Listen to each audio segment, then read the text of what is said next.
নমস্কার, আমি তৃণমূল কংগ্রেসের সাংসদ মহুয়া মৈত্র বলছি। কয়েকটি কথা আপনাদের সামনে তুলে ধরতে চাই। 2026-এর বাংলার বিধানসভা নির্বাচন বিজেপি পার্টি এবং কেন্দ্র সরকার সমস্ত রাষ্ট্রশক্তি রাষ্ট্রবল প্রয়োগ করে এই বিধানসভা নির্বাচনটি পরিচালনা করেছে। সবাই দেখেছে কিভাবে নির্বাচন কমিশন বিজেপির কাঠপুতুল হয়ে খেলেছে।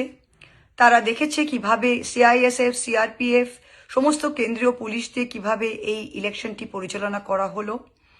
তারা দেখেছে কিভাবে 27 থেকে 30 লক্ষ বৈধ ভোটার যারা খসড়া তালিকায় নথিভুক্ত ছিল তাদেরকে এলডি ভোটার মার্ক করে কিভাবে তাদের বিচারাধীন বাক্সে ফেলে দিয়ে তাদের ভোট দিতে দেওয়া হয়নি। সবাই এটা দেখেছে। কিন্তু বিজেপি বলছে এটা স্বচ্ছ স্পষ্ট নির্বাচন হয়েছে। ঠিক আছে, 4 তারিখ যখন ভোটের বাক্স খোলা হলো তখন এই স্বচ্ছ স্পষ্ট নির্বাচনের রায় যদি আমরা সেটা মেনে নিই, সেটি কি ছিল? বিজেপি পেয়েছে 2,90,00,000 ভোট এবং তৃণমূল কংগ্রেস কোনো বিজেমূল কংগ্রেস নয়। তৃণমূল কংগ্রেস মমতা ব্যানার্জির নেতৃত্বে, মমতা ব্যানার্জির মুখকে সামনে রেখে, মমতা ব্যানার্জির নিজের হাতে আঁকা জোড়া ফুল সিম্বলে ভোট পেয়েছে 2,60,00,000। 41% ভোট পেয়েছে তৃণমূল কংগ্রেস এবং বিজেপির সাথে ব্যবধান মোটে ছিল 30 লক্ষ। এই ছিল রায় যেটা 4 তারিখ মেতে ভোটের বাক্সে পাওয়া গেল। তাই যত এমএলএ জিতেছে তৃণমূল কংগ্রেসে, যেই 80টা এমএলএ যারা জিতেছে তারা তো নির্বাচনে লড়েছিল মমতা ব্যানার্জির সিম্বল নিয়ে, তারা তো লড়েছিল মমতা ব্যানার্জির নেতৃত্বে, তারা তো বিজেমূল কংগ্রেসের লড়েনি। তা তারা যদি মমতা ব্যানার্জির আশীর্বাদে আজকে এমএলএ হয়েছে, মানুষের রায় বিজেপির বিপক্ষে ছিল। যারা বিজেপিকে ভোট দিতে চেয়েছিল, যেই বাংলার মানুষ, তারা তো বিজেপিকে ভোট দিয়েছে, 2,90,00,000 মানুষ। কিন্তু যে মানুষ বিজেপি বিরোধী, যে মানুষ বিজেপিকে ভোট দেয়নি, সেই মানুষ তো তৃণমূলকে মমতা ব্যানার্জির নেতৃত্বে 2,60,00,000 ভোট দিয়েছে। তা যেই এমএলএরা, যেই মানুষেরা এই তৃণমূল কংগ্রেসের নেতৃত্বে ভোটে জিতে এসেছেন, তারা তো মমতা ব্যানার্জির সিম্বলে জিতেছেন। তারা তো ভোটের পরে বলতে পারে না যে আমরা স্বাধীন। মানুষের রায় তো আপনাদের পক্ষে যায়নি, তাহলে আপনারা রিজাইন দিয়ে নতুন করে আপনাদের বিজেমূল সিম্বলে দাঁড়ান, কোনো প্রবলেম নেই। কিন্তু তৃণমূল কংগ্রেসে তো আপনি বলতে পারেন না যে আপনি তৃণমূল কংগ্রেসে দাঁড়িয়েছে, মানুষের রায় তো আপনাদের জন্য ছিল না। আর বাংলায় এমন কোনো এত বড় হনুমান এখনো জন্ম নেয়নি যে বলতে পারে যে বিজেপি বিরোধী যে ভোটটা 2,60,00,000 ভোট, সেটা মমতা ব্যানার্জির মুখ দেখে হয়নি, সেগুলো আমাদের দেখে হয়েছিল। আসলে 15 বছর সরকারে থাকার পর অনেক চর্বি জমে গেছে।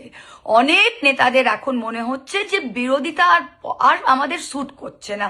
কে বিরোধী থাকবে, কে এখন পুলিশের সাথে লড়াই করতে হবে, বিডিও আমার কথা শুনবে না, ওসি আমার কথা শুনবে না, কেন এই ঝামেলায় যাব? বিজেপির সাথে আতাত করে নি, নিজের লাইফটা খুব সুবিধে হয়ে যাবে, আমাদের পুলিশ থাকবে, আমাদের সিকিউরিটি থাকবে, আমরা ঘুরে বেড়াবো, আরাম করে যাব, এদিকেও খেলবো ওদিকেও খেলবো। বিজেপি বিরোধী ভোটের শক্তিতে জিতে এসেছি, কিন্তু ভোটে জিতে আসার পর এখন বিজেপির সাথে হাত মিলিয়ে আমরা এদিকেও খেলবো ওদিকেও খেলবো। শুনুন, মমতা ব্যানার্জি 0 থেকে শুরু করেছিল। আমি যখন এই পার্টিতে জয়েন করি, আমাদের মতো অনেকে যখন এই পার্টিতে জয়েন করে, তখন কোনোদিন জানতাম না সরকারে আসবো। যখন করিমপুরে আমি ভোটে লড়তে যাই, তখন কিন্তু লোকে বলেছিল শত্রু দিয়ে বাঘ মারতে পাঠাচ্ছে তোমাকে মহুয়া।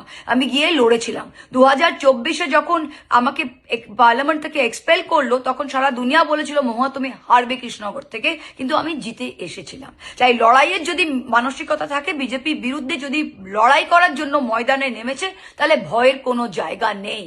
এখন সব নেতারা নিজের স্বার্থপরতার জন্য, এটা কেউ মানুষের জন্য ভাবছে না।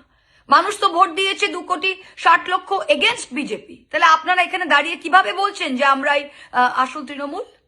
আসল তৃণমূল তো বিজেপি বিরোধী। কিভাবে সেটা হয়? আপনারা এখন নিজেকে ইডি থেকে বাঁচাবেন, নিজেকে সিবিআই থেকে বাঁচাবেন, নিজের সিকিউরিটি নিয়ে ঘুরতে চান, নিজের সুবিধা করে কাজ করতে চান। সবাই ভয় পেয়ে গেলে কিভাবে হবে? জো ডর গিয়া সমঝো মর গিয়া। তা যারা এখন ডরতে চান নিজের সুবিধার জন্য, দরজা খোলা যান। যারা কর্মীরা ফোন করছে, কর্মীরা বলছে নেতাদের কি হচ্ছে, আমি একটাই কথা কর্মীদের কাছে বলতে চাই, এই দল তৃণমূল কংগ্রেস দল কর্মীদের দল, মমতা ব্যানার্জির নেতৃত্বে এটা কর্মীদের দল। যে কোনো নেতা যদি আজকে মনে করে বিজেপির সাথে আতাত করে নিজের সুবিধে করার জন্য সে কিছু করছে, তাকে সেই পথে হাঁটতে দিন। আমাদের ভালোবাসা, আমাদের আশীর্বাদ আপনাদের কাছে আছে, আপনাদের যা করার করে নিন। কিন্তু আমরা মমতা ব্যানার্জির সাথে আছি, আমরা বিজেপির বিরুদ্ধে লড়তে এসেছি এবং বিজেপির শেষ থেকেই ছাড়বো। তাই কর্মীদের বলছি, আপনারা একদম উদ্বিগ্ন হবেন না। মমতাদি রয়েছে, আমরা রয়েছি, আমরা বিজেপি বিরোধী শক্তি, আমরা বিজেপি বিরোধী শক্তি থাকবো। যে যাবে যান, আরো যদি কারো যাবার থাকে তারাও যান। এটা গণতন্ত্র, দরজা খোলা আছে। আর যদি ঘোলা জলে কেউ এখন মাছ ধরে কর্মীদের আমন্ত্রণ জানায় যে এখানে আসেন ওখানে আসেন, আমি কর্মীদের বলছি যে তৃণমূল কংগ্রেস যথেষ্ট কর্মীদের পাশে থেকেছে। আমরা একসাথে লড়াইটা দিয়েছি, আমরা অনেক জয়লাভ করেছি এবং আগামী দিনেও আমরা ঠিক জায়গায় পৌঁছে যাব। আপনারা ঠিক থাকেন, আপনারা সাথে থাকেন। মমতা ব্যানার্জি, আমরা সবাই আছি।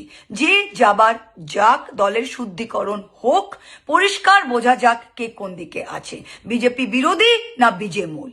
এই বলে শেষ করছি। কর্মীদেরকে আমার অনেক মামাটি মানুষের সেলাম এবং নমস্কার। জয় হিন্দ, বন্দে মাতরম। Thank you.